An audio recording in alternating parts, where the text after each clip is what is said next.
Olá, estamos aqui iniciando mais um podcast do Jogo da Vida, um podcast que não é só um podcast, é também um jogo, e não só um jogo de autoconhecimento. Você assiste aqui o nosso bate-papo e joga junto com a gente. Qual é o seu grande desafio? Qual é a sua grande questão? Qual é o problema que você precisa resolver na sua vida hoje? Nada chega por acaso. Se você está assistindo esse vídeo, tem uma mensagem especial aqui para você. Gostou da ideia de um podcast que acontece através de um jogo? Aproveita, curte aqui o vídeo, compartilha para os seus amigos e apoie esse projeto aqui que tem como fim levar conhecimento, autoconhecimento de uma forma divertida, gostosa. E hoje eu estou aqui com o meu convidado especial, não é só um convidado, é também meu amigo querido, Eduardo Fará. Eu vou deixar para o Eduardo se apresentar, porque o Eduardo ele é um canivete suíço. Aqui a gente procura trazer convidados que estão conseguindo, que tem uma integração do universo do autoconhecimento com a sua vida pessoal, com também com a vida profissional. Cada convidado tem as suas histórias. E eu não consigo nem apresentar o Eduardo, porque eu sei que o Eduardo ele tem muitas faces, muitas formas de trabalho. Então, Eduardo, seja muito bem-vindo, meu querido. É uma alegria, uma satisfação estar com você aqui, de verdade. Eu agradeço bastante estar aqui, agradeço o convite. Nada como estar com um amigo num projeto tão legal como esse. Obrigado. Me apresentando um pouco. Por favor. Eu venho de um mundo um pouco diferente. Eu venho do mundo mais acadêmico, do mundo profissional. Acabei fazendo 2 faculdades, mestrado, doutorado. Sou professor universitário, professor da GV já há mais de 20 anos. E muito cedo fui trabalhar, fui ganhar dinheiro, fui fazer aquilo que a gente entende que tem que fazer nesse mundo. E sofri bastante. Vi que a vida não era exatamente apenas trabalho e cumprir modelos ou padrões que a vida, que a sociedade diz para você que vão te levar à felicidade. Por conta disso, por conta do sofrimento, fui buscar respostas. E quando você se abre, oportunidades chegam. Então, fui descobrir sobre meditação, autoconhecimento com eneagrama, entrei em contato com a Índia, fui para a Índia já 19 vezes. Acabei mudando a temática também do meu trabalho. Eu trabalhava muito com marketing e entrei em crise. Por conta disso, fui para a ética, para poder me estudar e estudar melhor o que é certo fazer, já que ética é um caminho para a felicidade. Com isso, fiz o meu doutorado em ética, sou professor de ética pela GV e venho trabalhando com pessoas e empresas, fazendo um mix, trabalhando com o mundo material, como é que eu lido com os desafios do dia a dia, como é que eu pago minhas contas, como é que eu me relaciono com as pessoas, e ao mesmo tempo dando suporte para que esse relacionamento possa acontecer a partir de um processo decisório consciente. Para que esse processo decisório consciente aconteça, 2 pilares são fundamentais. Treino da atenção, capacidade de estar presente, de estar com a escutativa, de entender o que está acontecendo, porque aí eu observo, eu me auto-observo, isso gera conhecimento, isso gera autoconhecimento, e trazer elementos do autoconhecimento que facilitam com que eu possa entender como eu funciono. E sempre procurando passar por experiências, porque o autoconhecimento ele está muito relacionado com aquilo que eu sinto, não só aquilo que vem na minha cabeça, aquilo que eu posso explicar, mas como é que eu lido emocionalmente com aquilo. E é um caminho que eu não sei se tem fim.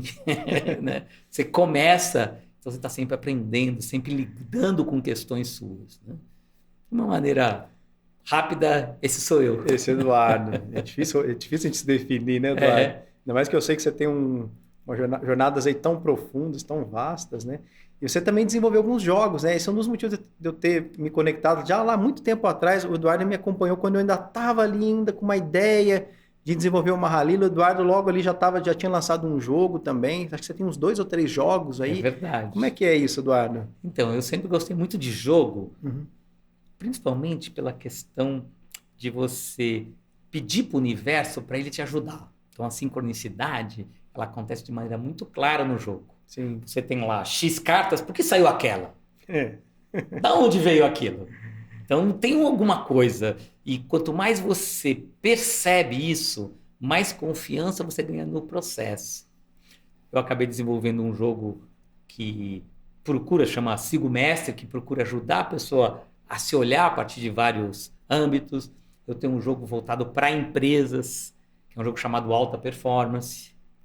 Estou terminando aqui um jogo que é voltado para a saúde mental, para a pessoa poder lidar com os desafios que hoje em dia não está brincadeira você se manter centrado. Eu vou abrir um parênteses aqui, né? Eu e o Eduardo, a gente está aí costurando aí uma parceria, né, Eduardo? Para que a gente possa unir forças também. Aí eu quero também oportunizar para vocês, né, que estão comigo também nessa jornada, a oportunidade de conhecer e ter acesso a esses jogos também.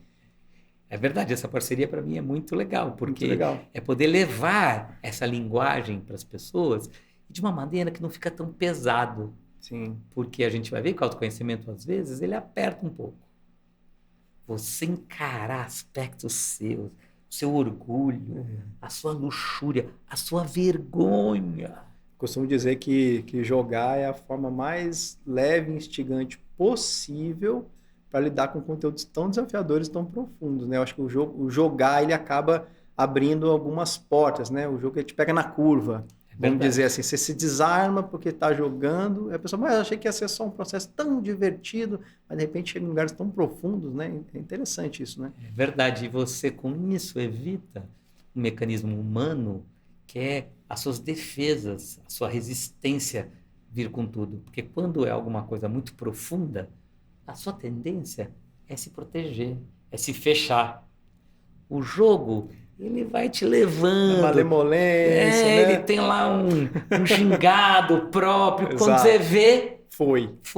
Você fala, nossa, sem ter que se proteger tanto, sem ter que fugir. Perfeito. Eu acho que você traduziu muito bem. Uma coisa também assim, né? Que eu acho que você tem isso também, tem essa capacidade. Imagina, você lida com autoconhecimento, e eu sei pessoalmente que você lida com autoconhecimento de uma forma bem profunda. E olha assim, gente, eu sou bem exigente para esse tema. Eu também me considero uma pessoa que lida de forma muito profunda. Eu quero ir lá na raiz da criança ferida, onde que as nossas defesas se estruturam, como que as nossas sombras atuam. Eu sei que o Eduardo também é dessa pegada. Agora, você atua no mundo corporativo, né? Você é professor da GV, você trabalha com empresas, trabalha eu consultoria para muitas empresas que eu sei. E como que é para você traduzir essa linguagem, tá nesse meio de campo? Sinceramente, eu honro muito quem consegue fazer essas pontes, né? Você faz isso, né? Como é que é para você isso? Então, vamos lá. Hoje, o sofrimento nas empresas está muito grande. Eu sou professor universitário, mas eu dou aula nos MBAs da GV. Sim. Então, eu pego gente que está no mercado, está nas empresas. E eu vejo que as empresas, infelizmente, de maneira geral, ainda estão estruturadas de maneira que suga você. Que você começa a ter muita dificuldade de se conectar com você mesmo, com o seu propósito, que coloca como foco central a geração de dinheiro. O resultado é o que vale. E isso traz muito sofrimento, traz um vazio, traz uma dificuldade de se entender. Porque você faz algo que não conecta. É como se você estivesse perdendo o tempo. É como se você estivesse correndo atrás de algo que, no fundo, não é importante. Mas você foi ensinado que é importante. Você precisa sobreviver, você precisa ganhar dinheiro, você precisa pagar as contas. Então eu tenho, nesse trabalho com as empresas, um grupo de pessoas que já está mais consciente e quer um pouco mais a fundo. Mas a maioria ainda vai com uma maior superficialidade. Eu imagino que no primeiro momento você esteja na direção de fazer com que eles entendam primeiramente sobre o que é de fato essencial na vida, né? Porque tem essa inversão, né? Esse embaralhamento da ordem do que deveria ser prioridade e essencial para ser feliz, para viver bem, né? Perfeito. Na verdade, eu começo trazendo para as pessoas consciência de onde ele está. Porque muitas vezes ele entra no esquema. Isso vale dentro das empresas, mas vale fora também. A gente aprende que a gente tem que fazer de tal forma e a gente perde a capacidade de prestar atenção em outras necessidades nossas.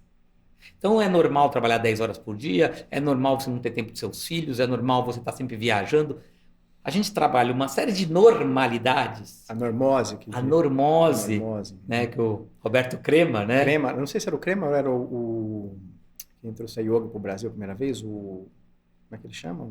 Hermógenes, não é? Hermógenes? Eu não sei se... Era o Crema, é o Crema. Eu acho que é o Crema, que eu me lembro, é o Roberto Crema que fala sobre essa normose.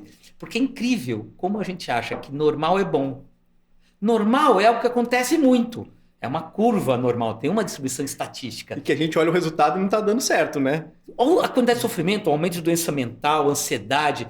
Então, assim, a gente tem um entendimento equivocado que o normal é bom. Mas quase sempre o normal não é bom. Ele vem de fora. É um conhecimento emprestado. E aí eu não sei o que é bom, porque eu não sei que existe alguma outra coisa além disso. Então, o meu primeiro trabalho é mostrar que existe algo além disso, que normalmente se dá pela pessoa tomar consciência das suas insatisfações, onde não está gostoso. Aí eu começo a perceber que tem um alfinete aqui. E aí começa a ficar desconfortável ficar na cadeira. Disseram que o normal é sentar nessa cadeira e ter um alfinete ali. Você está ali porque diz que esse é o caminho bom, né? Todo mundo senta no alfinete, então também sento. Você perde esse senso crítico, essa análise da realidade, do que é bom para você. E é uma realidade que também gera bastante anestesiamento, que nos tira da capacidade até de perceber melhor o desconforto e poder corrigir aquilo, né? Perfeito o que você está falando. Então, isso interfere, faz com que eu não perceba a realidade, não perceba isso. Uhum. E mais do que isso, o fato de eu estar nesse sofrimento, mas não perceber conscientemente, faz com que eu inconsciente busque também outras formas para poder anestesiar esse sofrimento. E aí eu crio vícios, aí eu me acostumo com coisas que não fazem bem para mim, eu como coisas que não fazem bem, eu assisto coisas que não fazem bem, eu bebo coisas que não me fazem bem. Perfeito. Eu estou em lugares, eu tenho hábitos de dormir que não me fazem bem, eu crio uma série de coisas para anestesiar aquela dor. Obviamente que conscientemente a pessoa não sabe que ela está anestesiando. Coisas que estão normalizadas. E coisas que a sociedade fala, beleza, faça Propaganda. isso, compre aquilo, Sim. Beba bastante, depois você toma lá o seu remedinho, tá tudo bem. Você vai para uma festa, tá todo mundo aparentemente feliz, mas na hora que chega em casa e bota a cabeça no travesseiro, como que é? Sofre pra burro. Aí você vai e posta aquela foto maravilhosa, sua vida é linda, tudo são flores. E você se desconecta da realidade e isso vai gerando um buraco. Tem alguns que cindem, tem alguns que entram realmente numa depressão. Aí tem muitas externalidades dessa falta de consciência. E às vezes funciona por um tempo, mas chega uma hora que a conta chega, né? Verdade. A conta sempre chega. Sempre chega, né? Eu não sei você, mas eu, por exemplo, as minhas principais mudanças vieram a partir de sofrimento. Com certeza. Não vieram assim, uma pura consciência, entendi, mudei.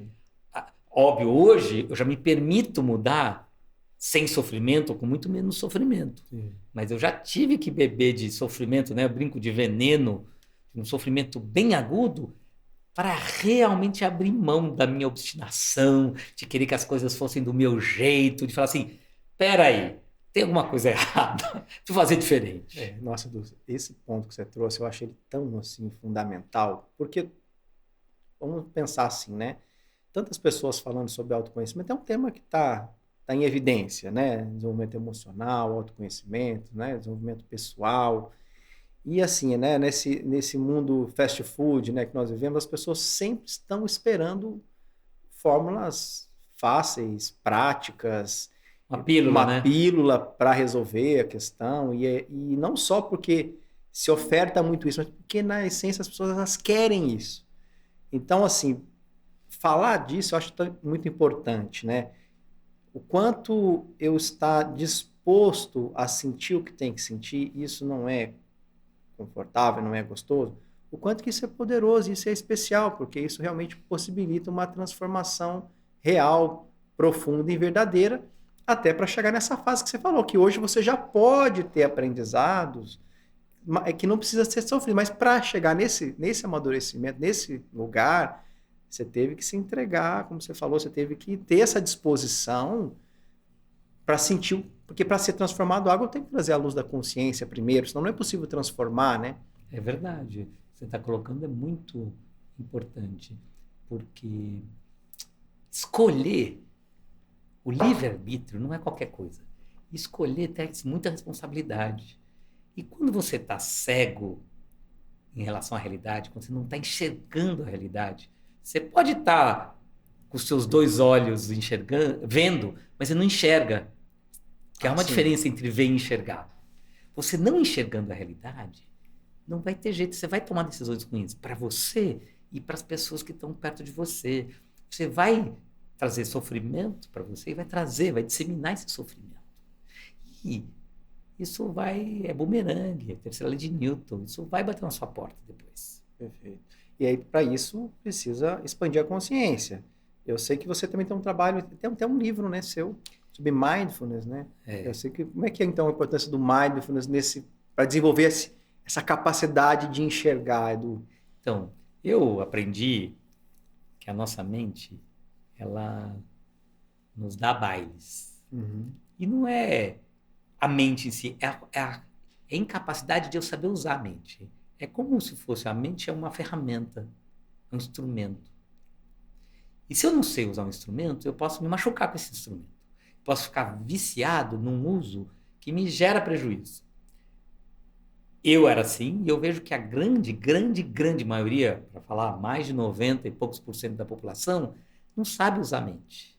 E uma das características centrais do uso da mente é onde você coloca e consegue manter a sua atenção. Porque a atenção é a base, por exemplo, da autoobservação. A percepção depende da atenção. Por isso, eu fui estudar, como eu trabalho dentro das empresas e dentro da academia, eu precisava trazer muita ciência. Então, fui estudar bastante a questão da neurociência, da lógica por trás do treino da atenção. Fisiologicamente, o que é afetado no nosso cérebro. E eu trouxe isso por esse livro, um livro chamado Mindfulness para uma Vida Melhor, foi editado pela Sextante, com o objetivo de trazer conhecimento. Quem está assistindo, como é que chama? Então, tem para comprar? Tem para comprar, chama-se Mindfulness para uma Vida Melhor. Eduardo Fará. Eduardo Elias Fará. Eduardo Elias Fará. Pela editora Sextante. Tá aí a dica, então, para quem, né, quer se aprimorar na capacidade de desenvolver foco e atenção, que é fundamental para desenvolver essa capacidade de autoobservação, que é fundamental para transformar o que precisa ser transformado. Perfeito, para poder chegar. Ou às vezes você chega diretamente no autoconhecimento, ou às vezes você precisa de uma autoinvestigação. Sim. Então, eu percebo que tem alguma coisa comigo, alguém me falou alguma coisa, meu companheiro, minha companheira me falou algo, aí me vem um desconforto, eu observo, vem um desconforto, por que será que eu estou com esse desconforto? Eu vou investigar. Às vezes eu vou descobrir que tem a ver com a projeção que eu estou tendo da minha mãe, da minha companheira. Sim. Às vezes eu vou descobrir que foi algum tipo de trauma que eu tive, onde eu me senti rejeitado, me senti excluído. Eu vou lá cavocar, investigar. Daí nasce o autoconhecimento. Ah, agora eu entendo. Agora eu sei que aqui tem um buraco. Então, quando eu tomo uma decisão, eu escolho não cair nesse buraco. Eu faço um outro caminho. Tudo isso porque você ampliou a capacidade de enxergar. Porque agora eu estou enxergando. Você está enxergando. Você sabe que você estava falando aqui. Eu estava num exercício aqui. Na hora que você começou a falar do mar, minha mente já estava indo. Eu estava aqui já na atividade de desenvolvimento de foco. Eu tenho transtorno de déficit de atenção. Eu tenho TDAH, sabia? Tem TDAH, é uma batalha. Né? Então você estava falando aqui, eu estou aqui, vai lá, foca, atenção. E esse é o exercício. Quando você faz isso, já é mindfulness. Né? Isso é mindfulness, porque o que você está fazendo? Você está ativando uma área do cérebro que a gente chama de córtex pré-frontal. Fica logo aqui atrás da testa. Sim. É essa área do cérebro que cuida de planejamento, tomada de decisão e atenção. Sempre que você está atento, há uma atividade nessa área. E por conta da neuroplasticidade, você aumenta o tamanho do seu córtex pré-frontal quando você treina atenção. Você quer ter um bom bíceps? Você não faz exercício para o bíceps? Inclusive, imagino que para poder gerar mais dopamina também ali. Na verdade, tem uma série de neurotransmissores e depois hormônios que vão ser positivos. Mas o ponto central é que a atividade é como se fosse um exercício que você faz para o seu córtex pré-frontal. Uma ginástica cerebral, É uma ginástica cerebral. Para o músculo, você faz uma ginástica para poder o músculo criar força, criar massa muscular. E você faz com atenção para desenvolver a massa, né, a matéria cerebral, os neurônios no seu córtex pré-frontal. Me lembrou até da empresa que eu trabalhei durante 4 anos, do método Supera, né? Vocês conhecem Supera Ginástica para o Cérebro também, deixando aqui meu abraço para os amigos do Supera que me conhecem também, né? Trabalhei 4 anos como diretor de projetos educacionais dessa empresa, né? E eles têm um método que eles usam jogos e também o ábaco, que é aquele instrumento de cálculo japonês, que é um instrumento que exige muito foco e muita atenção para fazer, porque eles entendem que o foco deles é neuroeducação, é desenvolvimento cognitivo, atenção, concentração, memória, raciocínio lógico, capacidade de aprendizagem, né? Os idosos também fazem também para melhorar a sua disposição. Que é muito importante. E eles entendem que a habilidade de entrada para desenvolver as demais habilidades é foco e atenção. Sem foco e atenção você não memoriza, você não consegue potencializar todas as demais habilidades cognitivas, né? A importância disso, né? E eles chamam de ginástica, academia para o cérebro, ginástica para o cérebro. E é uma neuroplasticidade, né? E é uma ginástica mesmo, porque a partir do momento que você exercita, você desenvolve. Sim. Ela responde como se fosse um músculo. A quantidade de neurônios, seja para aumentar, seja para diminuir a perda, porque depois, eu não me lembro agora se são 20 ou 30 anos, você começa a ter uma curva de perda de neurônios. Uhum. Mas quando você exercita a mente, você diminui a velocidade dessa perda, porque isso é humano, né? Nós vamos ficando velho, o nosso corpo vai sofrendo com isso, a gente tem prazo de validade. Exato. Só que hoje uma das questões, já que as pessoas estão vivendo mais, você viver melhor. Perfeito. Você tem uma capacidade cognitiva mesmo. Uma reserva cognitiva. Uma reserva para você poder viver, tomar decisões com os seus 70, 80, 90 anos, bem. Que é muito parecido até com atividade física. Por exemplo, se indica muito atividade física para que quando chega a idade você tenha uma reserva muscular. Perfeito. Que ela vai ter uma queda, mas vai ter uma reserva. E em termos de redes neurais é a mesma coisa, né? Se você tem uma rede vias, vamos dizer assim, capilarizadas, vascularizadas não, mas é como se fossem galhos, né? Se isso está bem sedimentado, é uma reserva que você tem para a vida. É isso mesmo. Eu futura, faço uma analogia que eu sinto que viver, a gente às vezes tem uma interpretação equivocada de viver. A gente acha que viver é estar respirando. Para mim, viver é você ter vitalidade. Você ter energia para fazer aquilo que você veio fazer nessa terra. Você vai precisar descobrir. O autoconhecimento é isso. Nossa. É você, no fundo, Sim. Você descobrir quem é você. Sim. E o que você veio fazer. São essas grandes perguntas da vida de qualquer pessoa. Sim. Quem sou eu? Eu sou Eduardo? Não, foi meu pai e minha mãe que me chamaram de Eduardo. Ah, eu sou professor? Eu posso parar de dar aula, então eu deixo de ser eu? Eu não sou nada disso. Então quem sou eu? E aí? Então você vai precisar descobrir quem é você. Esse é o primeiro ponto. Depois que descobriu, tem que ter energia para dar conta disso. E segundo, você precisa dar conta de fazer aquilo. Já que você é isso, você veio fazer isso, a vitalidade é fundamental para você cumprir o seu papel aqui na Terra. Você sabe que esse para mim agora é o tema da minha vida? Os últimos 6 meses, esse tem sido o meu foco. Beleza, eu sei que tem coisas para descobrir ainda, eu sei, mas eu já me sinto fazendo o que eu tenho que fazer, já faço. E tem mais coisas que eu sei que eu tenho potencial para fazer, meu ser veio fazer isso no mundo. E o meu foco está sendo de inteligência, de desenvolvimento, de aprendizagem, agora está sendo esse. Como ter mais vitalidade, como ter mais energia para fazer tudo com disposição. Perfeito. Sem que seja estar o tempo todo escalando uma montanha. Porque que seja gostoso, se eu não né? tenho prática de escalar montanha, aquilo mas se eu já tenho prática e aquilo é um exercício para mim, aquilo é prazeroso. Perfeito. Né? Então tem sido interessante esse estudo. Por exemplo, hoje eu estou fazendo assim. Eu acordo, tomo um banho gelado.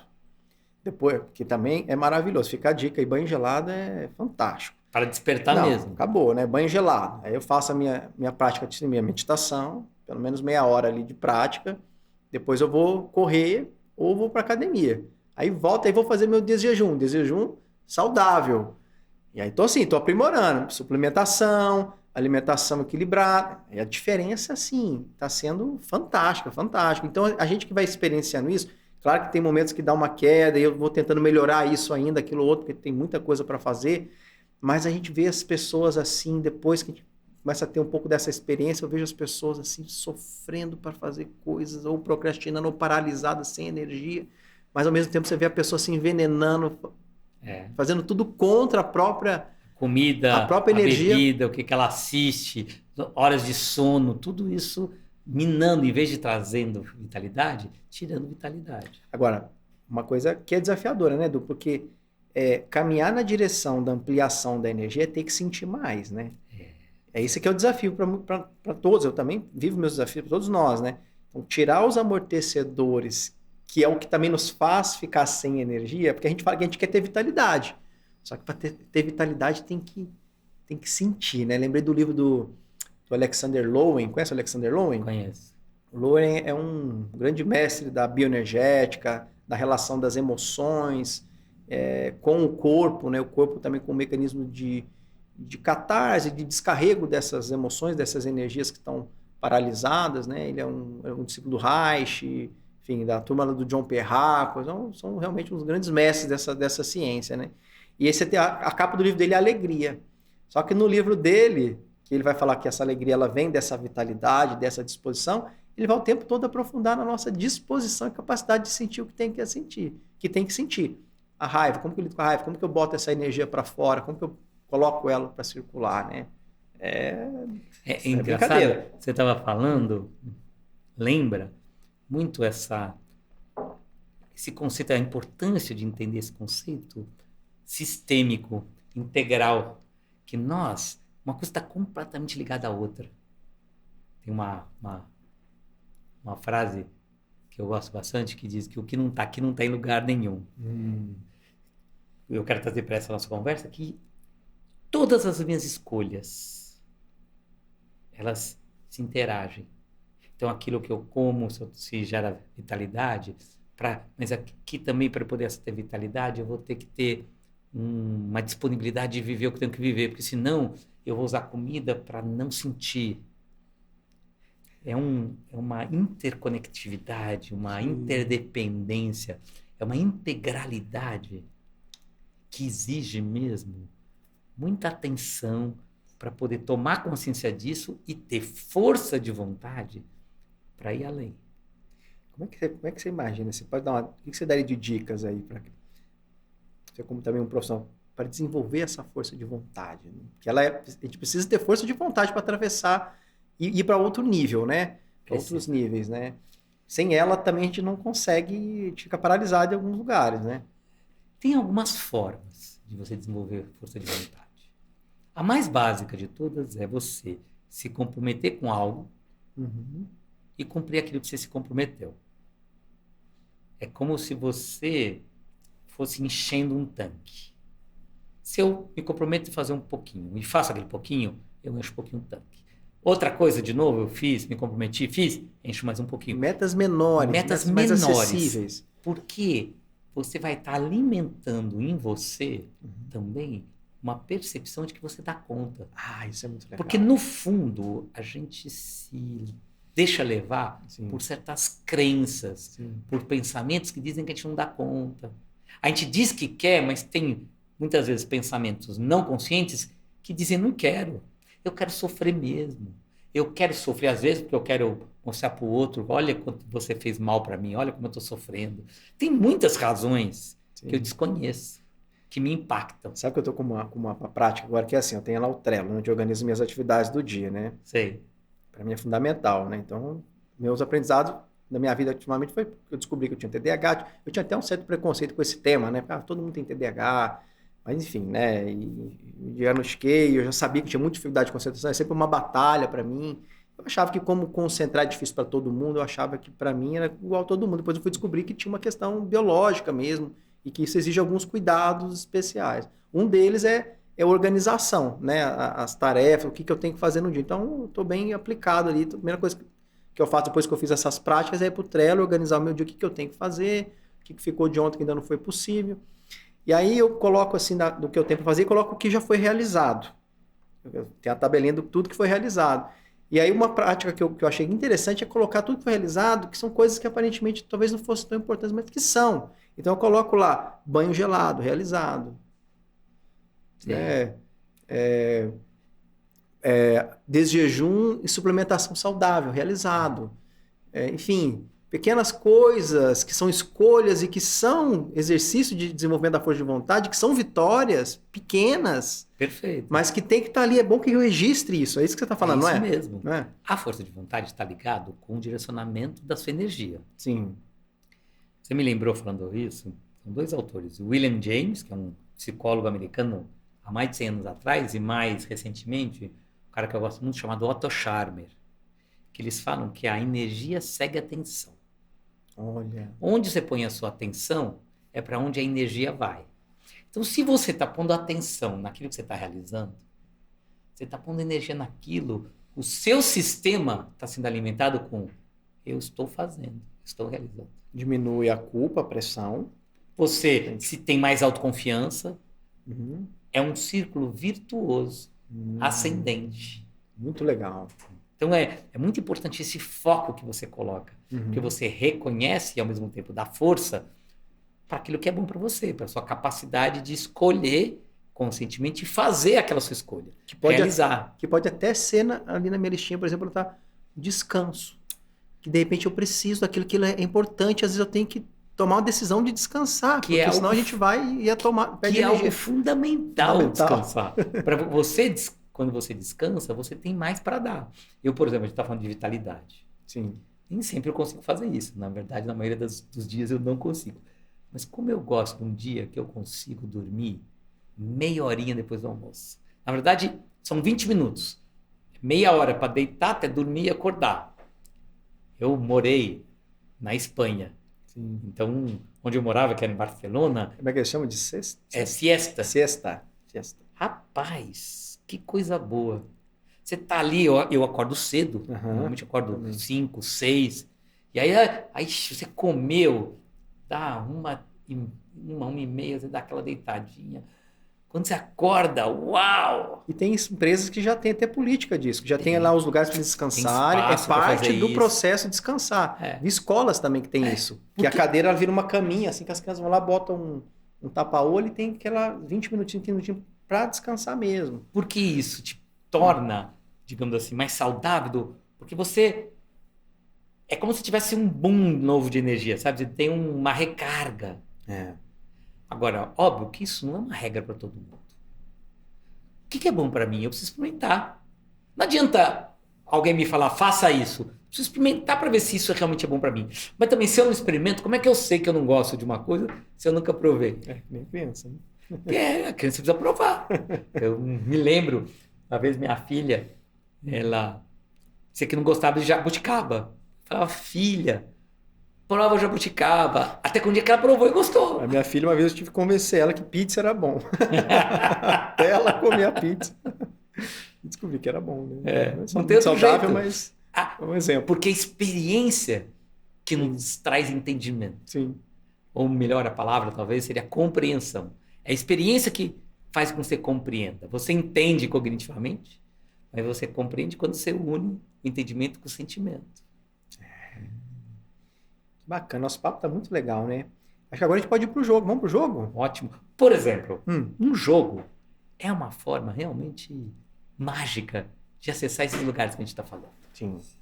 É um pedido de ajuda a Deus, ao universo, onde você quiser dar, para poder ter clareza do que eu preciso fazer. Um jogo como Mahalila é realmente assim um presente para que eu possa ter uma ferramenta.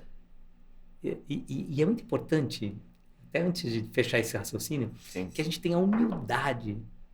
Porque, por exemplo, eu confesso que eu já passei por muitas coisas, já fiz muita coisa. E eu descobri que toda vez que eu acho que eu sei, eu tomo pau. Isso aí é o macaco velho que vai aprendendo, né? É com quedas, isso, né, é cair, levantar. Mas é assim, na hora que eu tô achando que eu tô dominando a área, que eu já sei tudo, eu sou o rei da cocada preta, a vida vem e mostra para mim que eu tô perdido, que eu tô me achando alguma coisa e que ela revela para mim objetivamente que tem partes que eu ainda não entendi. Essa postura de aprendiz, de iniciante, é uma postura muito importante. E quando você vai fazer um jogo... Evita muito desgaste, muito sofrimento, né? Muito sofrimento desnecessário. Muita batida de cabeça. Muita. Então, se você se colocar como my first time, minha primeira vez, isso facilita muito a vida. Que bom. Então, eu estava falando isso porque esse é um jogo maravilhoso e que eu preciso jogar consciente de por que eu estou jogando. Perfeito. Tá me abrindo para falar assim, eu quero saber, por favor, Mahalila, me ajuda. Sabe, ter humildade para pedir, me ajuda. Me esclarece para eu poder ser mais feliz, para eu poder estar mais em contato com o meu coração, para eu poder entender, me entender, né, e tomar as melhores decisões. Maravilhoso, maravilhoso. Então vamos aqui, vamos iniciar o nosso jogo Mahalila. Para quem está assistindo pela primeira vez, né, Mahalila é um jogo védico, um jogo indiano, é um tabuleiro e um jogo que estima-se que tem mais de 2.000 anos. É um jogo que traz 72 casas, que representam 72 aspectos da consciência. Projeta o tabuleiro aqui para mim, por favor. Vocês vão ver aqui o tabuleiro, vou mostrar aqui na tela para vocês. Olha lá, 72 casas. Ele tem 10 espadas e 10 serpentes. No jogo, quando a gente cai na cabeça da serpente, a gente desce até a ponta. Quando cai no punho da espada... Aliás, quando cai na cabeça da serpente, desce até a ponta do rabo. Quando cai no punho da espada, sobe até a ponta. As serpentes representando alguns aspectos das nossas sombras, dos nossos vícios, aspectos assim mais desafiadores que todos nós carregamos, e as espadas representando algumas virtudes, alguns aspectos positivos que nos fazem subir no jogo. O Mahalila é como uma bússola. É um mapa, é um instrumento para a gente se localizar dentro da nossa jornada de autoconhecimento. Então tem o meu grande desafio. Em qual casa do jogo da vida que eu estou? Quais são os quadrantes do inconsciente que estão engendrando esse desafio que eu estou vivendo? E você que está nos assistindo agora tem a oportunidade de navegar aqui junto com a gente, porque a gente vai abrir um jogo. Não necessariamente é o jogo do Edu, é o jogo de todos nós. É aquilo que está chegando para você. Porque assim compreendemos o jogo da vida, que recebemos a cada instante exatamente tudo aquilo que nós precisamos. Então, se você chegou até aqui nesse vídeo, então vamos lá, vamos fazer um exercício comigo. Coloca aí a data de hoje, escreve seu nome completo e pensa rapidinho. Qual é o meu grande desafio hoje? Em qual área da vida? É no campo dos relacionamentos? Relacionamento afetivo, sexual, relacionamento com parentes, com amigos? É no campo profissional? É dinheiro? É propósito de vida? É ter mais energia para fazer o que eu tenho que fazer? Como o Edu falou aqui hoje, às vezes a questão é que está faltando energia. Dentro disso, todo o universo é uma questão de procrastinação. E nem sempre a área que escolhemos é a área que nós precisamos trabalhar. O jogo é que é ir na direção daquele que é o ponto nevrálgico, aquele meu calo, onde que dói mais de verdade, né? Então faz esse exercício e escreva uma frase. O meu grande desafio é... Qual é o seu grande desafio? Você chegou aqui, você tem uma questão. A sincronicidade é presente nesse trabalho. Então vai chegar aqui as mensagens que vão começar a trazer insights e respostas para você que está nos assistindo agora. Nós começamos... Oi, Edu. Eu tô aqui com você e eu vou jogar aqui. Eu já pensei no meu grande desafio do momento. Você quer compartilhar? Eu posso até compartilhar, né? Se você quiser, não precisa. E agora? Me revelo aqui ou não? Tcharam! Pois eu vou dizer. Vai lá. O meu grande desafio do momento é que eu recém terminei um relacionamento. Uau! É um grande desafio. Faz 3 semanas. Nossa, nem eu sabia. Pois é. Meu amigo. Faz 3 semanas que eu terminei um relacionamento. Uau.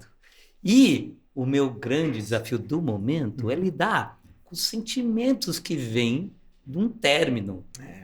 Carência, sentimento de frustração, sentimento de fracasso. De um projeto que não... um projeto que não continuou. Idealizou. Pelo menos no momento, né? A gente nunca sabe o dia de amanhã. Sim. Né? Uma pessoa que eu tenho muito carinho por ela, uma pessoa ótima. Uma querida, né? Então, assim, é um momento que tá batendo na minha porta. Uau, é um momento sensível. Então, é impossível que não seja, né? E eu tô me abrindo aqui, dando essa... É um exemplo aqui, gente, ó. Siga o exemplo do Eduardo. Se entregue para a vida, se abra. Tô fazendo isso porque eu senti que isso pode ajudar as pessoas. Porque eu tô nessa estrada há muito tempo, mas eu sou um ser humano. Pô, que lindo. Eu sou um ser humano que eu acho que eu só paro de aprender nessa vida quando eu parar de respirar. Enquanto que eu estiver respirando, eu tô aprendendo. A vida tá trazendo elementos de aprendizado. E se aconteceu comigo, é porque era para mim. Claro. Não era para você, era para mim. Graças a Deus você já tem essa consciência, né? E aí eu preciso fazer do limão uma limonada. Eu preciso usar isso para aprender. Fazer do pepino uma salada. É isso. O que é que eu tenho que aprender com isso? Então, Mahalila, me ajuda. Esse é o meu desafio de hoje. Lá. Corajoso esse Eduardo, hein? Corajoso esse meu amigo, hein? Então, Eduardo, para a gente começar, então, a gente sempre pede para o convidado trazer aqui para o jogo um objeto pessoal que tem a energia dele para nos representar aqui. Então, eu vou mostrar esse objeto. Vai lá, mostra ali para a câmera. Esse objeto é um japamala. Um japamala de 27 pontos. Uma rudraksha, que é uma semente de uma árvore na Índia, né? Que serve para você treinar a atenção, para você fazer a repetição de uma palavra, de um mantra, de uma oração, que treina a mente. Então esse é o meu objeto aqui. Que tem a sua energia ali o tempo todo, você está ali todo dia rezando ali, nele. Sempre rezando, sempre fazendo a repetição, concentrando, usando como um apoio para fazer esse exercício de ativação do meu córtex pré-frontal. Maravilha. Então você coloca aqui na casa 68, Edu. Então agora nós vamos começar aqui a navegar dentro dessa nossa jornada. A primeira coisa que a gente faz aqui dentro da metodologia do jogo da vida, porque tem a metodologia do jogo da vida, que tem o Mahalila como ferramenta principal, mas nós temos outras ferramentas que potencializam o resultado do trabalho, né? Claro que aqui é uma experiência diferente, por exemplo, dos terapeutas que são capacitados para aplicar o método que atendem terapeuticamente seus pacientes, aí tem um método mais específico para isso, ou jogar isso de forma coletiva, enfim. Mas aqui tem o kit do Mahalila, né? O kit que inclusive você pode ter e jogar em casa, depois eu vou falar um pouquinho sobre isso. Mas você encontra as informações aí também na própria descrição aqui do vídeo, enfim, né? E também você encontra no nosso canal mais informações mais profundas sobre o que é o Mahalila, né? Algumas regras básicas, algumas informações que você gostaria de ter, que eu não vou conseguir trazer todas e explicar aqui agora, porque nós vamos focar nas mensagens que o jogo traz. E a primeira coisa, então, vai ser sortear um arquétipo. Então, aqui, esses aqui são os 12 arquétipos comuns, que são os arquétipos mais presentes nas histórias, nos contos e nos mitos, e que se manifestam em todos os povos, em diferentes tradições, em tantas eras, e que se manifestam assim porque são uma manifestação do inconsciente coletivo. E se é uma manifestação do inconsciente coletivo, está dentro de nós. Perfeito. E aí, então, que é usado, você dá vários nomes para isso, né? Dependendo da linhagem, da linha de autoconhecimento. E eles revelam muito sobre a gente. Perfeito. E aqui nós estamos trabalhando mais especificamente para que eu possa também acalmar os ânimos dos meus amigos que também são analistas junguianos. Nós estamos trabalhando aqui com as imagens arquetípicas que têm uma função simbólica. Mas quando a gente fala arquétipo, porque também não tem outro nome para dar para isso. Porque eu sei que quando fala arquétipo, existe muita banalização do tema arquétipo hoje em dia, né? Quem estuda o tema fica arrepiado com o que se assiste, com o que se vê hoje em dia. Não é possível você ativar o arquétipo. O arquétipo ele é orgânico, ele é único dentro de cada um. O que a gente vai fazer aqui é a utilização da imagem arquetípica, uma função simbólica que, através da sincronicidade, vai nos fazer entrar em contato com algo que está dentro de nós. Vai ajudar a trazer para a superfície algo que precisa ser olhado. Exato. Está relacionado com o nosso desafio do momento. Perfeito. Então o Edu vai sortear uma das 12 cartas aqui para nós. Vamos lá, tá difícil aí. Essa daqui? Essa aí? Essa aqui, ó. Essa aí? Opa, ó, o tema chegou, que legal. Vamos lá. Então esse aqui, ó, um foco aqui na câmera aqui. Esse aqui é o arquétipo do Criador. Arquétipo do Criador. Percebe o arquétipo do Criador, a imagem do arquétipo do Criador, gente?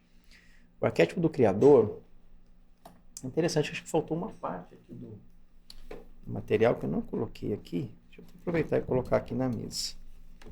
Tem uma outra imagem dele aqui também. Esqueci das fichas dos arquétipos. Não pode ter esquecido uma parte importante do material. Isso faz parte da experiência humana.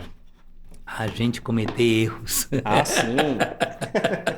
E a gente precisa dar uma boa risada quando a gente comete um erro e aprender com ele sem muita preocupação. É tão boa essa liberdade quando você erra e tá tudo bem. Quando você não precisa fingir que você é perfeito, É. que você é uma pessoa que nunca erra, porque isso não é humano. Verdade. Não existe. E a gente já tá dando melhor, e a gente erra mesmo, e vai aprendendo, e bora, e vamos lá, né? É isso. É isso.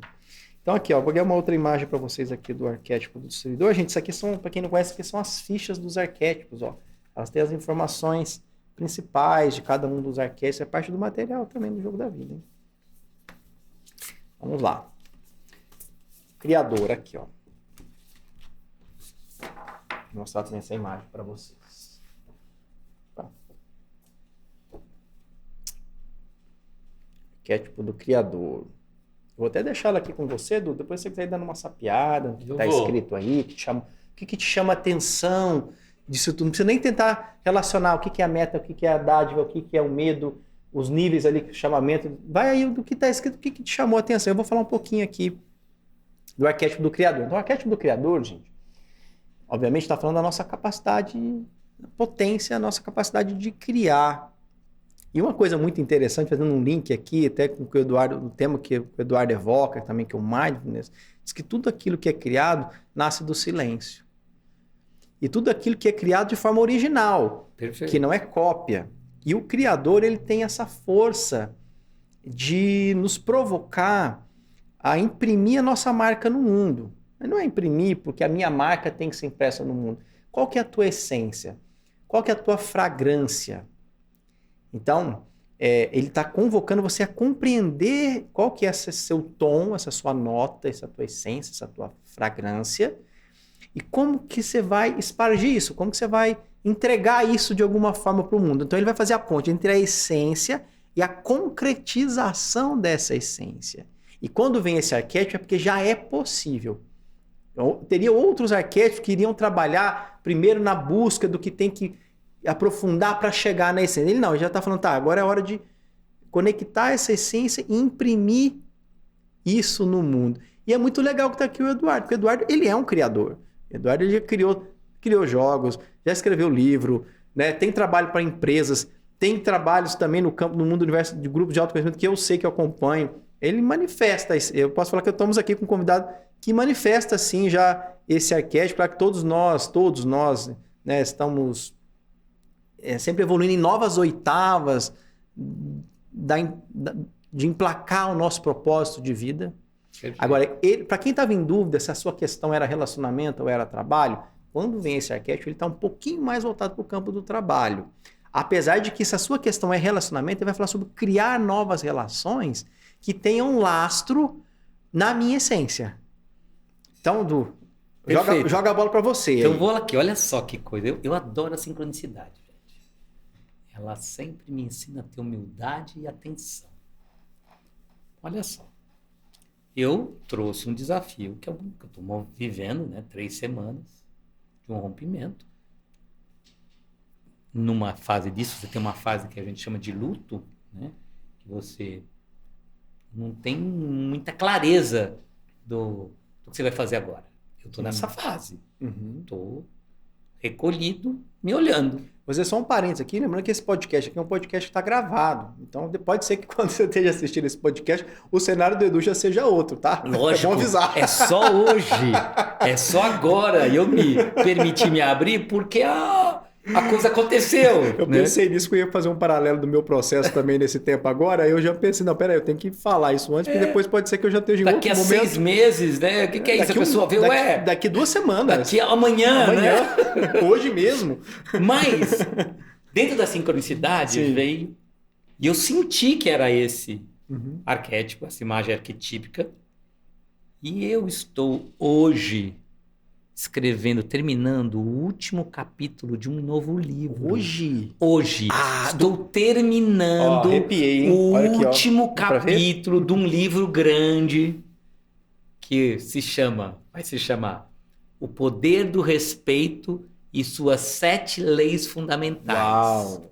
Então nós estamos falando do arquétipo do criador. São parênteses aqui. Então olha o que o Edu está trazendo para a gente. Nós estamos falando aqui do arquétipo do criador, que é aquele que faz a ponte entre a manifestação da minha essência e plasmar e tornar isso concreto no mundo. Se tem uma coisa que exemplifica muito o que é fazer isso, é escrever um livro.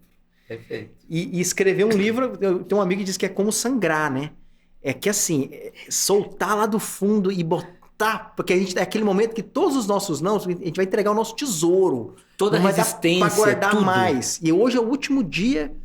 E olha só que interessante. Porque assim, eu entendo que a sincronicidade, quando você pega o ponto, isso aumenta muito a sua fé, Sim. a sua confiança na existência. Uhum. Que você não está aqui largado, à toa, separado, isolado. Que é o grande medo do ser humano. É você não ter conexão. Sim. Por que eu estou falando isso? Porque eu estou escrevendo, e eu espero fechar hoje, o último capítulo de um livro que eu estou escrevendo há quase 3 anos. Eu comecei a escrever esse livro no final de 2020. No início da pandemia. Hoje no meio da pandemia. dia 4 de abril de 2023. Hoje é o dia da gravação, tá, gente? Hoje é o dia da gravação. Uhum. Então eu tô aqui terminando uma obra que é, para ser sincero, o melhor que eu tenho para dar. Ah, que lindo, Du. Eu realmente assim coloquei nesse livro Maravilhoso. tudo que eu tenho para dar. Nossa. É um livro que teve um processo longo, porque eu tive que olhar isso dentro de mim. Eu passei por muitas questões de olhar dentro de mim vários temas. Esse livro aborda muitos temas, respeito em diversas áreas. Eu tive que olhar cada um deles. Então isso vem da tua essência mesmo. Isso vem da minha mais real essência. Que coisa linda, gente. Que coisa linda. Então, assim, eu tô aqui meio, sabe, em estado de graça, assim, uau. Por quê? Posso já aproveitar e já aqui o próprio jogo já passando aqui dentro do teu tema também? Porque tinha um pouco a ver com o meu tema também. Eu tive um relacionamento que eu terminei ali em novembro, mais ou menos. E de lá pra cá, assim, esse é um tema que abriu na minha vida mais recentemente. O tema afetivo, também o contato com as minhas carências, né? Com o que é que eu quero de um relacionamento. Eu tô numa fase de entender o que eu espero, assim, realmente. Não que eu vou idealizar, mas o que vai me fazer bem? Ter mais consciência, né? E eu tô numa fase que eu já tô, assim, me sentindo mais maduro para um encontro maior. Mas, ao mesmo tempo, recentemente, é como se a vida não tá fluindo para essa área. E eu, beleza, tá bom. Então, provocou dentro de mim o que precisava provocar, mexeu o que tinha que mexer, tem o que eu queria, tem o que eu gostaria. Mas aí, quando eu comecei a fazer a leitura externa do meu jogo, parece que a vida tá falando, não, agora eu preciso da sua energia para uma outra coisa. Porque também tem momentos e momentos. Vai. Me parece até, fazendo aqui até não é por acaso que eu também estava nessa reflexão, porque recentemente os sinais para mim chegaram, não, tudo bem, você trabalhou esse tema, tem questões, você está ainda, né, encontrando a fonte de automaternagem dessa própria carência, isso é um trabalho maravilhoso, né? Mas agora eu tenho o Nine, aquele jogo das crianças, que eu preciso de energia nele para colocar ele para lançar. Eu quero lançar ele esse ano, vai muita energia. Alguma coisa, mas se você entrar numa relação agora, você não vai ter energia suficiente para fazer o que você tem que fazer. Então, eu digo, uma pista que me veio aqui para você, Edu, é isso. Será que de repente agora a vida você está precisando de energia? Você vai lançar o livro, você vai ter que... Porque escrever o livro é uma etapa do processo. Uma etapa, imagina, ainda vai. Então, ó, você escreve o livro, aí isso vai para uma editora. Tem 2 editoras que eu vou mandar. Elas vão avaliar o livro. Se eu fechar com uma delas, isso vai para uma revisão. Tem um processo que é muita energia. Aí tem aí depois divulgação. Tem todo o lançamento do livro. Porque não adianta você ter um conhecimento se ele fica inacessível para as pessoas. Exato. E isso exige demanda. Vamos organizar para você voltar aqui para lançar seu livro também. Eu vou com gosto. Né? Eu voltarei com gosto. Tudo isso exige muita energia. Sim. E eu sou suspeito, óbvio. Quando você faz alguma coisa, você é suspeito, porque você acredita naquilo, senão você não teria feito. Mas eu sinto que esse livro pode ajudar muita gente. Só fazer assim um parênteses. Por favor. Eu digo que as pessoas vivem hoje uma relação, a gente vive um desrespeito estrutural. Desrespeito estrutural com a gente, falta autorrespeito, e falta respeito em relação ao outro.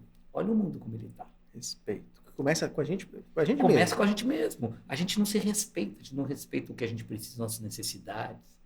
A gente não respeita o que é mais importante pra gente. Você falou tantas vezes aqui da nossa essência, a gente não respeita. Talvez o maior respeito que uma pessoa pode ter consigo mesma é deixar vir para fora, é aflorar a sua essência, o seu ser, ela ser ela mesma, ela ser autêntica. Toda vez que eu não sou autêntico, eu estou faltando com respeito comigo mesmo. Isso pode parecer simples, mas autêntico não é falar o que pensa. Autêntico é você manifestar quem você é de verdade. Só que a gente sabe que descobrir quem a gente é uma escavação, é você tirar muitas camadas que encobrem por conta de proteções do seu ego, do seu sistema todo de defesa, de quem você é. Tanto medo precisa ser. Então, ter respeito por você mesmo, estar comprometido com você mesmo, vai, inclusive, aumentar a força de vontade e a disposição para fazer esse percurso. Perfeito. Para pagar o preço, para pagar o pedágio. Por isso que eu chamo o poder do respeito, o livro. Porque o respeito, ele te dá muito poder. Sim. Quando você escolhe com consciência, quando você utiliza o livre-arbítrio, sua força de vontade, você está manifestando respeito. E isso te empodera. Isso faz com que você se sinta capaz de fazer aquilo que precisa ser feito. Isso gera autoconfiança. E tem uma coisa, né? Como a gente percebe que a realidade, ela reflete muito o mundo interno, batata, né? Se a gente muda dentro, muda fora. Externo é reflexo se interno. você se respeita, a vida reflete esse respeito para com você, não é isso? Você tem para dar, eu vou te respeitar. E você começa a ser respeitado. Você vai ser te respeitado, respeita. a sua vida vai melhorando. Vai melhorando. As coisas vão ficando mais gostosas. A felicidade, a alegria, a paz, a tranquilidade se tornam cada vez mais frequentes na sua vida. Perfeito. Então, todo esse ponto é só porque eu fico assim. Como vem aqui, né? O Criador, que eu estou nesse momento de vida. E, por exemplo, lidando com todas as adversidades, porque vem uma força contrária.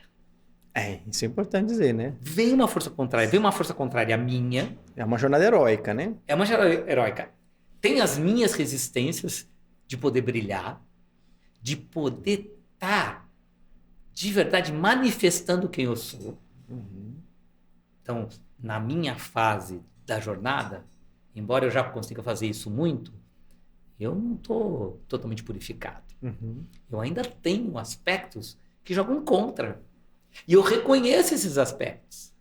E eu olho para esses aspectos e não dou bola para eles.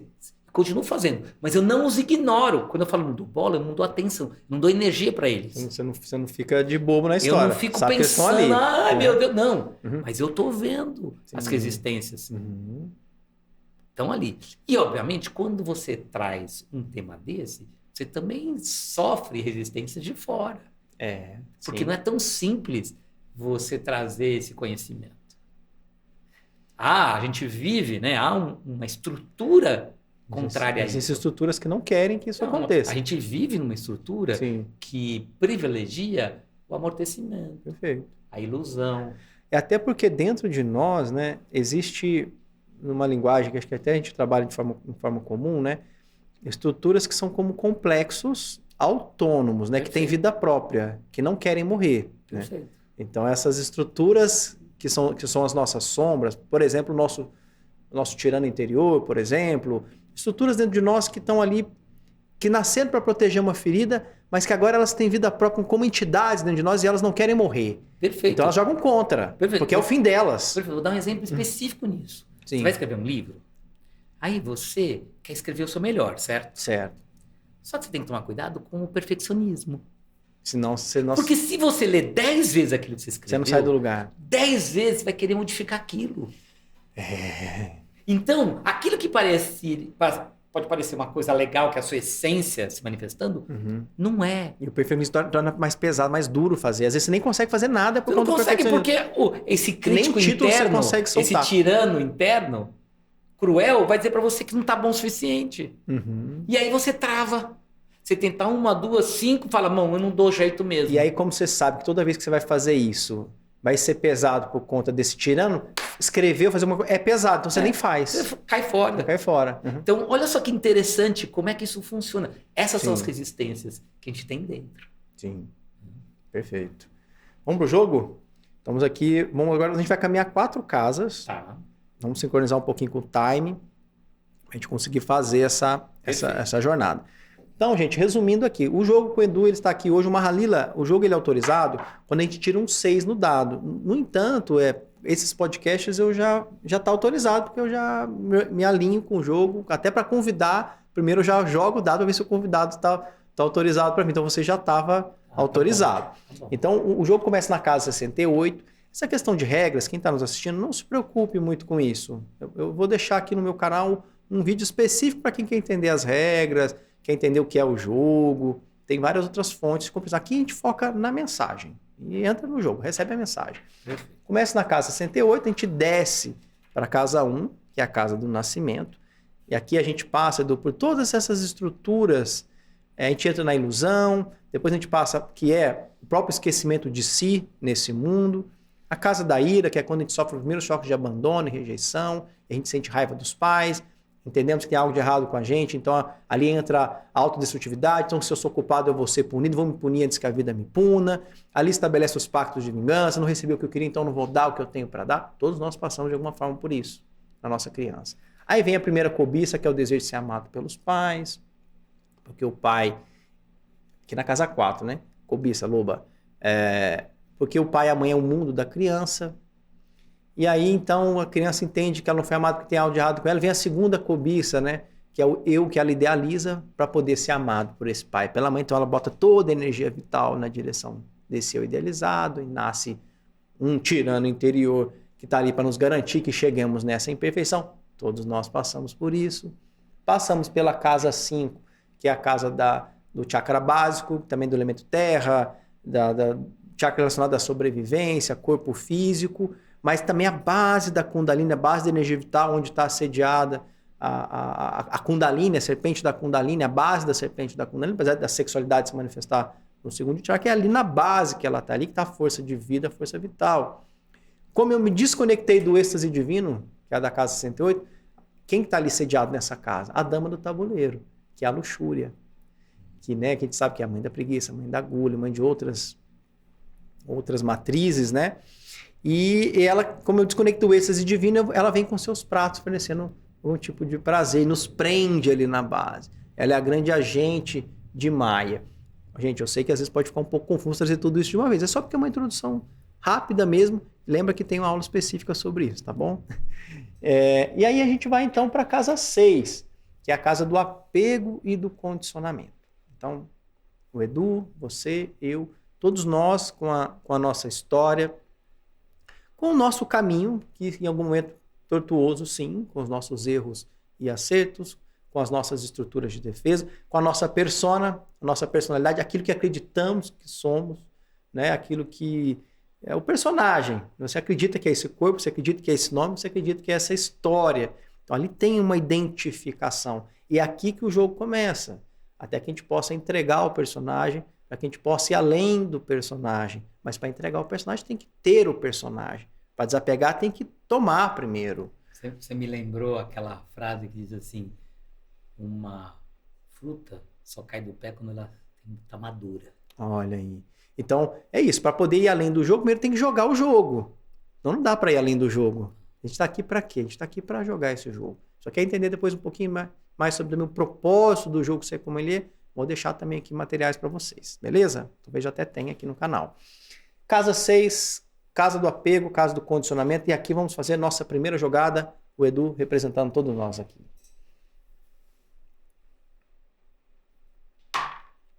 3. Então caminha lá, Du. 1, 2, 3. Cama louca. Não é cama louca de cama louca, é cama louca. Cama louca. É a casa dos desejos. Casa dos desejos é a casa 9, que é a casa também relacionada à gula, a todos os aspectos de compulsão, de todo tipo de voracidade, toda tentativa de preencher um buraco. Tudo aquilo que eu estou usando para preencher, inclusive a casa da carência.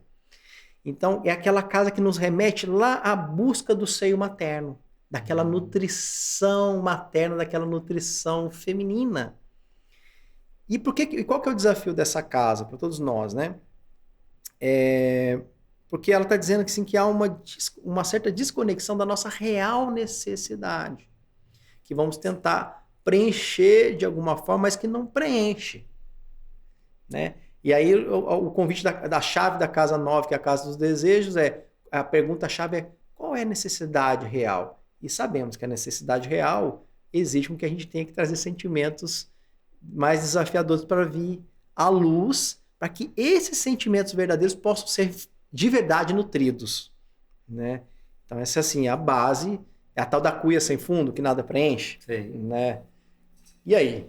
Para mim, faz todo sentido, porque, na verdade, o mecanismo nosso de defesa é preencher as coisas quando estão doendo. Perfeito. A gente tem muito medo da dor. E quando pega nesse campo afetivo, não sei se você percebeu, eu percebi para mim, quando pega um pouco, parece que aqui tem uma tendência maior às compulsões, não tem? Lógico, Você tem que resistir mais, porque elas vêm. Você quer comer, você quer sair, você quer fazer alguma coisa. Você quer sentir, né?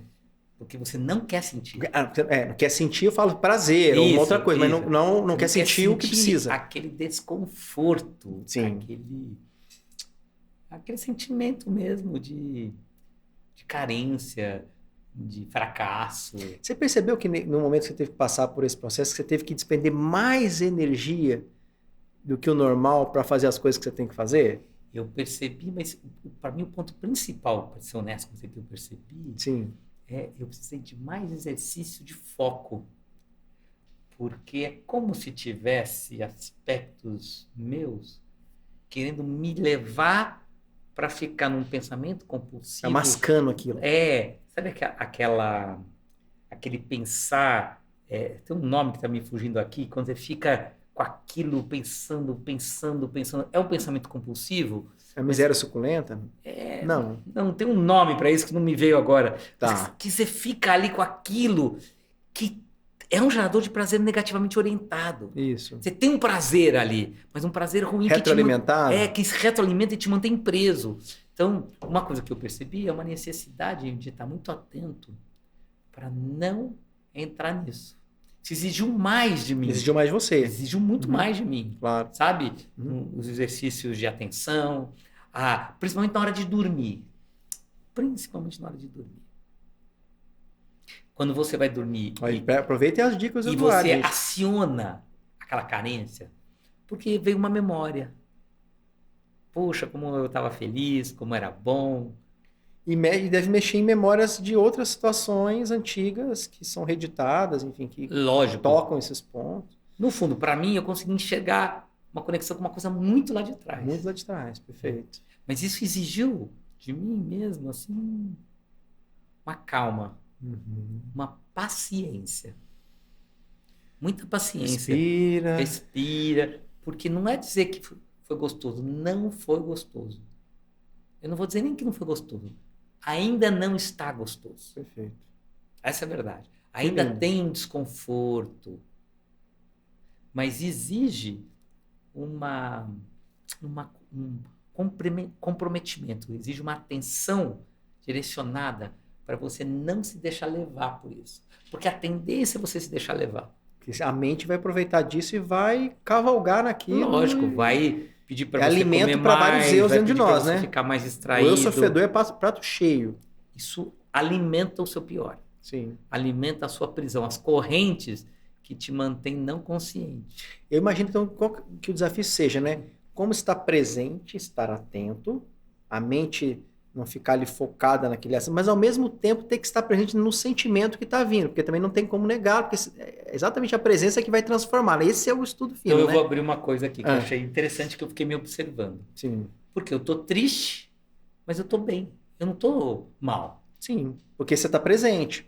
E é muito engraçado você ver a coexistência, porque parecem contraditórios esses estados. Olha que interessante. Mas eu tenho observado a coexistência disso. Então, às vezes, eu vejo essa minha tristeza. Mas é como se você desloca dela. Mas como se eu pudesse observar isso, e óbvio que em alguns momentos ela se intensifica, mas eu consigo olhar para isso e não sucumbir a isso. E quando eu falo sucumbir, é a mente entrar numa ansiedade, num desespero, numa fixação disso. E onde que a conexão espiritual te ajuda nisso, Bruno? A conexão espiritual é tudo. Aí é Na a fonte verdade, que nutre de É a verdade. fonte porque aí você vai por propósito. A conexão espiritual te lembra de que você não é isso. Ela te permite muito mais facilmente uma desidentificação. Porque no fundo, todo o trabalho é se desidentificar daquilo que você não é. Uau. Eu não sou um carente. Eu não sou um mendigo. Mendigo no sentido de ficar ali mendigando por atenção, por carinho. Sim. Mas tem um lado nosso Tem uma necessidade real também de que acredita afeto. nisso. Não, Tem lógico também. que tem, mas Tem. eu tô falando assim, tem um lado nosso, por conta de traumas lá Ah, atrás, sim. que acredita nisso. Uhum. Que acredita que você é um coitadinho, uma vítima, que você, ai, mas A devia vida ter foi feito injusta comigo de isso, alguma a forma. vida não foi justa, a injustiça é muito presente em quase todo mundo, algum grau de sentimento de injustiça. Mas eu não sou isso. Uhum. Quando a minha consciência é rebaixada, aí eu me identifico com isso. Claro. Então, quando eu me conecto com um propósito Você se maior, com a distancia. espiritualidade, é como se ela falasse assim, se lembra que você não é isso. Uhum. Se lembre que isso não é verdade. Você está assistindo a peça sem estar identificado com o personagem. Você Perfeito. está ali.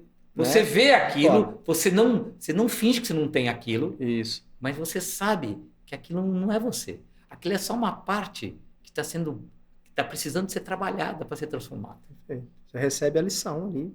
Abraça o momento desse aprendizado. Esse é o lugar para você poder efetivamente encontrar um jeito de ir além disso. Fantástico. Segunda jogada. 4. Olha que interessante. Tem tudo a ver também com o arquétipo do criador ali. Estamos aqui na casa 13. A casa 13, ela é a casa da nulidade. Eu vejo até que esse jogo que vem, não necessariamente ele vem exatamente sobre você também, mas ele vem muito dos temas que você está trazendo e como que o jogo está comunicando com esses temas. Tenho certeza que quem está nos assistindo está muito ligado a esses temas que estão evocando aqui. Porque a casa 13 é a casa da nulidade, é a casa da procrastinação, é a casa da paralisação, da preguiça, né? Mas aí o jogo vai dizer, tá, mas tem essa procrastinação, essa preguiça, que é o que impede o criador de manifestar o que ele tem para manifestar, de plasmar e de fazer acontecer. E quem que não vive, né? Algum tipo de procrastinação em alguma área, em algum aspecto da vida, e também não se sente culpado, muito culpado por conta disso, né? Mas aí tem uma chave, e abrindo só um parênteses, que procrastinação, preguiça, a gente sabe que não necessariamente é aquela pessoa que não faz. Perfeito. O eu fazedor, o workaholic, por exemplo, ele está na preguiça, ele faz tudo menos do que é necessário. Menos do que é necessário ser feito. Ele está fugindo de alguma coisa. Abrindo esse parênteses aqui. E aí a casa 13, então, quando você está paralisado, ela tem um link. Ela tem um link com a casa 3. Casa 13 tem um link com a casa 3 e tem um link com o terceiro chakra. Tem uns 3 aí. Você vê que a imagem do criador, ela está ali no terceiro chakra, que é o fogo. Que está relacionado à casa 3, porque a casa 3, o jogo é a ira. E normalmente a pessoa, quando está paralisada, ela tem dificuldade de lidar com a raiva. Dificuldade de lidar com esse fogo, dificuldade de lidar com essa ira. Porque idealizou. A ira é ruim, a ira destrói, a ira faz mal de fato. É como o fogo, né? O fogo ele pode aquecer um alimento, pode forjar um instrumento, mas ele também queima, pode destruir.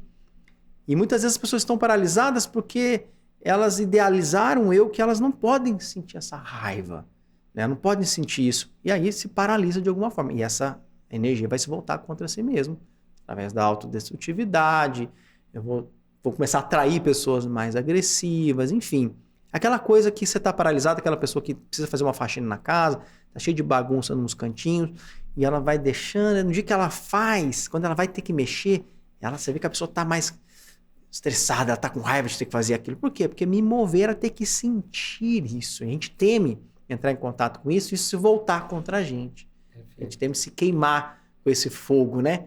E essa casa 13, então, ela provoca esse lugar para ativar também esse fogo de ação que é, olha só, a imagem do criador aqui, ó.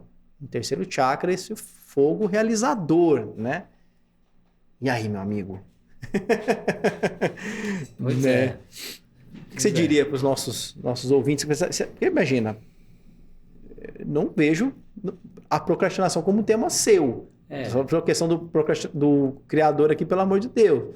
Mas então, que dica você daria para quem está então tá nesse processo? Eu sinto que a procrastinação é exatamente uma desconexão. Você procrastina porque você não tem clareza do que é prioritário e porque você foge daquilo que você tem que passar por. Que é o que você está dando exemplo aqui do seu processo. Que é o sentimento. Sim. Você procrastina porque você acredita que se eu fizer isso, eu vou de alguma forma acionar um sentimento. Por exemplo, às vezes você procrastina terminar algo que vai te trazer muitos benefícios. Desculpa. Porque você tem medo disso. Que não necessariamente é a raiva, né? Eu falei da raiva aqui, pode ser outros sentimentos também, né? Tem vários outros sentimentos. Você pode, por exemplo, ter um sentimento de incapacidade. Às vezes você procrastina porque você acha que não vai dar certo. E se você fizer e não der certo, você vai viver aquele sentimento de novo. Ou então é contra uma crença sua, que se você fizer, você vai ter que abrir mão de alguém dentro de você que se sente uma vítima, que se sente menos. É a morte de um eu também, né? É a morte de um eu. De uma identidade. E esse eu foi criado a partir de sentimentos. Ele não foi criado ao acaso. Quem alimenta um eu desse, quem alimenta um aspecto, uma das matrizes do ego, são sentimentos. E o medo deles. O medo é um dos principais sentimentos. Normalmente o medo está por trás de tudo. O medo é uma coisa impressionante. A gente fala, né, que é mentira e medo. Mentira e medo. Mas a mentira ainda ela é um nível mais... Quando eu estou falando uma mentira mais sutil, ela é mais elevada. Uma mentira sobre quem somos. Enfim. Ela é muito elevada. Sim. A mentira, a grande mentira. Mas eu vejo, pelo menos no meu estudo pessoal e nos trabalhos que eu faço... Quem está sentado no trono ali é o medo. Que o comandante central de tudo é o medo. Muito forte atrás do orgulho, muito forte atrás da luxúria, por incrível que pareça. O medo, né? O medo. Sim. O medo é muito poderoso. A raiva, por exemplo, a gente normalmente manifesta a raiva quando a gente está com medo. Porque aquela ideia de que a melhor defesa é o ataque. É o ataque. Você está se sentindo atacado, você está com medo. Né? Então, assim, eu vejo que o medo é... O medo de ter que encarar, por exemplo, realidades que você conscientemente você não entende isso, mas inconscientemente você acredita que se você for melhor que seus pais, você não vai ser amado pelos seus pais. Olha só, olha o tamanho dessa crença em tanta gente. Sim. São muitos medos. E que alimentam a procrastinação. É interessante que até a gente fala que a chave de saída é a ativação.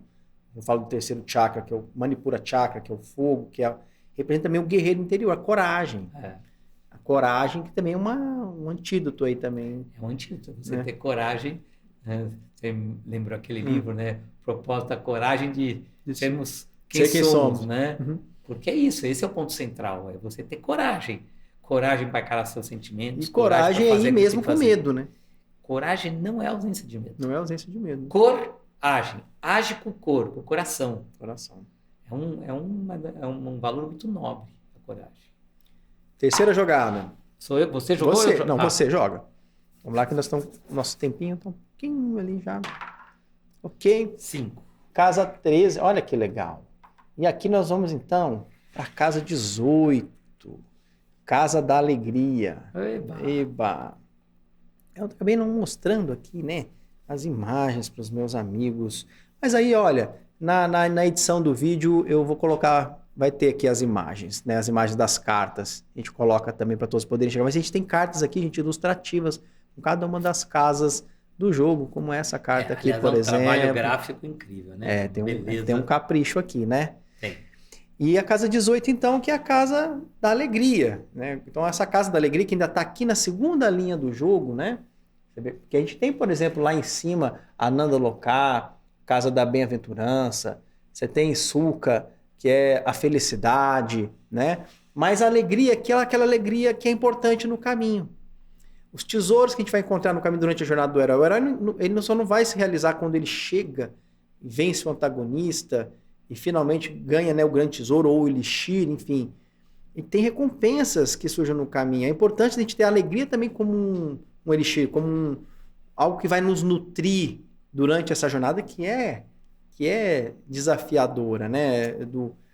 E então, como é que você, diante do seu desafio que está nos assistindo, o que te torna mais alegre? Mesmo, seja o tamanho do desafio que for, o jogo está dizendo, olha, para você resolver a sua questão, não espere resolvê-la totalmente para que, enfim, você possa ser, você precisa encontrar essa alegria já no meio do caminho. Perfeito. Né? Por exemplo, no meu caso, eu vejo que a alegria, ela vem de 3 principais fontes. Uma é o contato com a natureza. O lugar que eu moro no interior, na frente de uma montanha. É muito lindo, por sinal. Ali, eu né? gosto muito de sentir a natureza. Sim. Isso me traz muita alegria. 2, os amigos. Os amigos é um dos principais presentes que a vida nos dá. Os amigos fazem muita diferença. Porque é o amor. Eu fico muito alegre de estar com os meus amigos. Inclusive, tenho posto mais energia nisso. Que legal. Para poder estar curtindo mesmo. Porque é muito legal rir, é muito legal estar com as pessoas. E a gente fala de amizade verdadeira. Não aquela amizade que eu vou sair para fazer algo onde eu estou na superficialidade. Amizade que você eu não estou nem aí com o outro e o outro não está nem aí comigo. Cada um por si.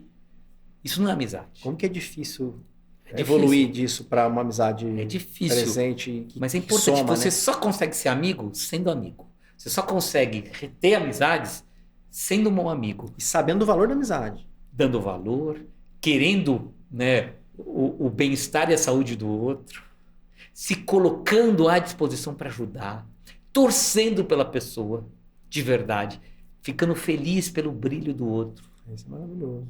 Isso te traz alegria. Me traz alegria. E por último, que bonito, a minha espiritualidade. Que é o que onde vocês também... É o seu descanso. É o meu descanso, é onde eu encontro... E aí entra a música, aí entra uma série de práticas espirituais que permitem que eu sinta essa alegria. Com aquilo que dá alegria de verdade, que não é só um prazerzinho temporário. De verdade. É uma alegria que me preenche. E isso me alimenta e me permite me lembrar de que eu não sou esse sofrimento, eu não sou essas dificuldades que às vezes passam. Maravilhoso, maravilhoso. Última jogada. 2. Olha só que coisa linda, né? Então, sincronicamente, é a mesma casa do evento que eu fiz agora lá no EIO esse final de semana. A gente finalizamos nessa casa. Vamos para a casa 20. A casa 20 aqui, gente, ó, é onde tem um punho de uma espada. No Mahalil, quando a gente cai no punho de uma espada, a gente sobe até a ponta da espada, que vai levar para onde? Para a casa 32. Sabe o que é a casa 32? É a casa da missão. Olha. Tem tudo a ver com a questão do Criador, porque é a casa onde é o plano do equilíbrio, é onde está a realização da missão, e é a casa do 4º chakra, que é o coração, que é onde está, tanto que a casa do lado dela, aqui é a casa da fragrância, do lado da casa 32, que é a casa da nossa essência, do nosso ser. E como que a gente sobe? E qual que é a casa 20? Que é a casa que nos fez, então, subir aqui para a casa 32. A casa 20 é a casa da caridade, a casa do serviço, de entregar para o mundo que você veio entregar, o que você tem para entregar, que é essa energia do Criador. Claro que, no entanto, quando a gente fala da caridade, não podemos deixar de falar da nossa arqui-inimiga ou amiga, a avareza, né? Que é a estrutura que nos impede de dar o que a gente tem para dar. Não recebi o que eu queria, então não vou dar o que eu tenho. Não vou dar o que eu tenho para dar. E da caridade, da generosidade para consigo mesmo, da avareza que nós temos com a gente mesmo. Eu não sou bom o suficiente, porque eu idealizei como eu deveria ser, tenho defeito, então eu devo ser punido. Então vamos punir antes que a vida me puna. Aí entra também a vingança através da autodestrutividade também. A pergunta do jogo é, antes até de pensar em desenvolver a caridade socialmente, você é o seu melhor amigo? Perfeito. Né? Você está podendo cuidar de você, para daí expandir para os círculos mais próximos, aí poder ir para os amigos e poder ir para os parentes, para daí depois expandir para círculos maiores, e quem sabe até num círculo humanitário. Mas se você não dá para você na essência, então como é que você vai estar conectado ao seu coração? Como é que você vai entregar o que você tem para entregar, né? É tão sincrônico. Quando você está falando, eu ouço uma palavra: autorrespeito. Autorrespeito. Autorrespeito. Você está falando para mim sobre algo que é a base do que eu estou trabalhando, que é autorrespeito, que é muito difícil. Nada é mais importante do que autorrespeito, porque do autorrespeito que nasce tudo. Você só dá o que tem. Então você estava falando, eu falei, uau. Só dá o que tem para dar. Você tem que ter para dar. Você tem que ter para dar. Como é que eu vou ter generosidade verdadeira se eu não dou para mim? O jogo diz, uma chave do jogo diz assim, dar e receber é uma coisa só. Perfeito. Se você é uma pessoa que dá muito, mas não recebe, não é verdade que você está dando. É, lógico. Esse dar é uma máscara, é o que vai permitir um sentimento de pertencimento, mas quem dá, recebe. Perfeito. Né? Porque essa é uma lei desse plano. Isso é uma corrente, É uma corrente, é uma elo. É assim que funciona. Só que, para ela se alimentar, ela precisa estar limpa. Sim. Se eu não estou recebendo, ela tá presa aqui. Então, não circula. Você não está recebendo, você não tem para dar. Não circula. Se você não está dando, você também não tem mais, não cabe mais para receber. Perfeito. Né? Perfeito. E ficou muito interessante, né? Como que o jogo ele foi costurando um tema. Você vê como é que ele quis trazer um tema específico. Imagina, depois deixa aqui seus comentários nesse vídeo. Quanto que esse tema bateu com o seu processo? Conta pra gente aqui, eu quero saber um pouquinho de vocês. E eu achei depois. interessante, porque diferente até de outra vez que eu joguei o jogo, Uhum. Para mim vieram 2 temas. Ah, sim.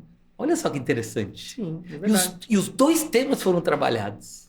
Ah, você percebeu uma sincronicidade. Eu percebi uma sincronicidade com os 2 temas. Não, porque imagina, até porque na sua vida, nesse momento, você tá nos 2 temas. Eu tô nesses 2 Você temas. tá na questão do relacionamento que ensinou, e ao mesmo tempo você tá lançando um livro. Olha só, eu tô nesses 2 lugares. Então, assim, eu senti as casas, inclusive, Sim. me falando sobre esses 2 temas. Me trazendo insights sobre esses 2 temas. Que maravilhoso, que maravilhoso.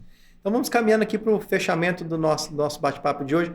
Queridos, para quem ainda não conhece, esse é o kit do jogo Mahalila, o jogo da vida. Todos esses materiais que estão aqui, inclusive um livro, né? Que vocês não puderam ver aqui no podcast, que é o manual do jogador, ó.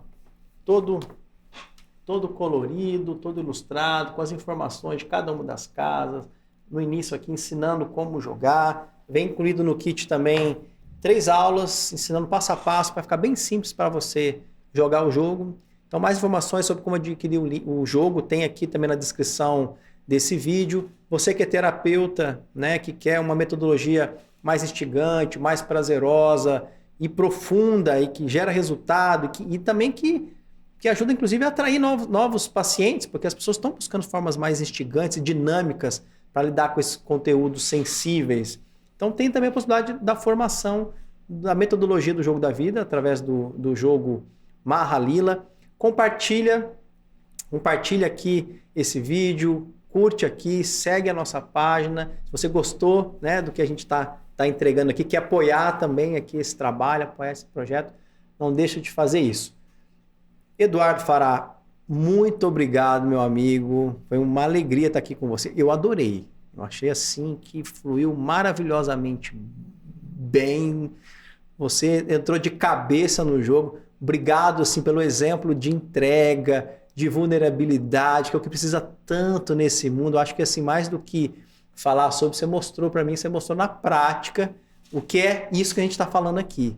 Né? Então, de verdade mesmo. Muito obrigado mesmo. Foi maravilhoso estar com você aqui. E eu agradeço também bastante, porque você falou da alegria, né? Sim. Eu me sinto alegre. Ai, que bom, hein? Oba. Quando você está num lugar que você sente Sim. conexão... Você está fazendo o que eu ia fazer aqui, né? Você está fazendo o que você precisava fazer nesse momento, você é inundado de alegria. Você está entregando aqui seus tesouros, você está aqui na caridade. Você está vivo. Uhum. Para mim, a alegria é uma manifestação que demonstra que você está vivo. Olha Entenda só. isso. É um sentimento que te conecta com a vida. Porque é um direito de todo ser humano viver alegria. Nós viemos aqui para sentir alegria. Você só sente alegria quando você está inteiro, quando você está vivendo. E, obviamente, você está vivendo aquilo que tem que ser vivido. Então, eu estava no lugar certo. Estou feliz, agradecido de poder estar aqui no lugar certo, fazendo o que eu estou fazendo você agora. falou da amizade com uma alegria, eu estou muito feliz de estar aqui, porque eu sei que antes de você pensar, é legal participar de você veio pela nossa amizade, né? Lógico. Muito obrigado por vim isso. pela nossa amizade Por e isso vim também para honrar esse trabalho que você tem feito, que é um trabalho tão lindo. Obrigado. Isso não é qualquer coisa, isso não veio da noite para o dia. Isso aqui tem muitas e muitas e muitas e muitas e muitas horas de dedicação, muita conexão. Isso que está sendo feito aqui não é qualquer coisa, merece ser muito honrado. Obrigado, é verdade. É verdade. Mas pura verdade. Não estou puxando seu saco, não estou querendo aqui vender que vocês compram um livro por conta disso, ou o jogo, mas isso é uma realidade. Isso aqui vem de uma canalização, vem de uma conexão real. Verdade, verdade. É uma bússola, né? Você que é buscador, que está no processo de desenvolvimento, se você está entrando na floresta escura, é muito legal você ter um mapa, ter uma bússola para saber onde que está pisando, para onde que vai o caminho, né? Tá aqui, então para você ter como um aliado aí na sua jornada. Du, obrigado, meu querido. Um abraço e vejo vocês então no próximo episódio. Curte e compartilhe. Obrigado.